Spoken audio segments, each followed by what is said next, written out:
Неколку пати прашувате дали ова разрешување на Марко Зврлевски е политички или правен процес.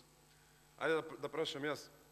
Дали може да има правен процес ако нема правна држава?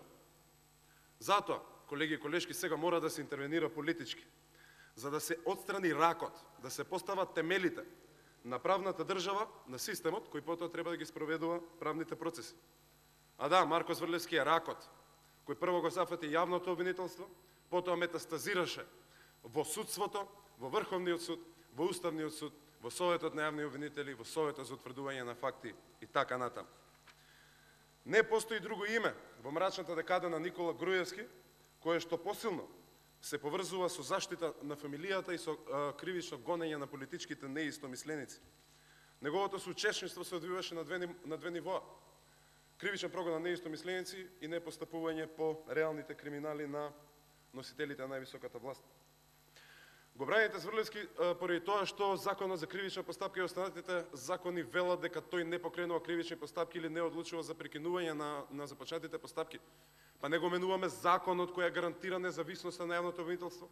Го менуваме обвинителот кој уништи таа независност со своето работење, односно неработење. Спомнавте дека не постапувал по неколку клучни случаи и дека тоа било проблем поради 2-3 случаи кои што сме ги имале за замерка. Видете, дами и господа, ако од 100 условно кажано силување, јавниот обвинител направи грешка во едно и како резултат на тоа немаме осуда на силувач, да, ќе ми биде многу криво, тоа е потврлување на правниот систем, меѓутоа да, тоа може да биде и грешка во работа. Ако од 10 политички мотивирани случаи во 10 не постапи, тоа е ефикасност од 100% на заштита на криминалната банда и тука едноставно нема место за статистика. Да не зборувам понатаму за останатите работи. Само за именувањето на Марко Зврлевски, тој беше именуван како заслуга за прикривањето на убиството на Мартин Нешковски, не само за отфрлањето на пријавата на Ставревски. Во иста година се случи кога тој раководеше со Скопското јавно обвинителство.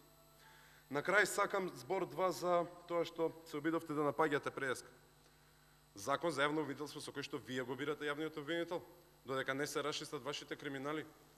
Озбилни сте? Нема шанси да помине. Може да зборуваме за поголема транспарентност во изборот на јавниот обвинител, откако ќе се расчистат вашите криминали. Конструктивност, подадена рака, расчистување на Марко Зврлевски за 27 април. Зашто? Учествува во толпа што смеќава на службено лице при преземање службено действие. На кој да му подадам рака? На Крсто Муковски, на Саша Василевски, на Јохан Трчуловски. И уште вчера господинот Муковски се дрзнува да го спомнува 27 април одговорница. И уште да вика, бидејќи сум рекол срамота. Ке речем уште еднаш. Срамота, Крсто. Благодарам. Благодарам. Илијовски Зоран, контрареплика.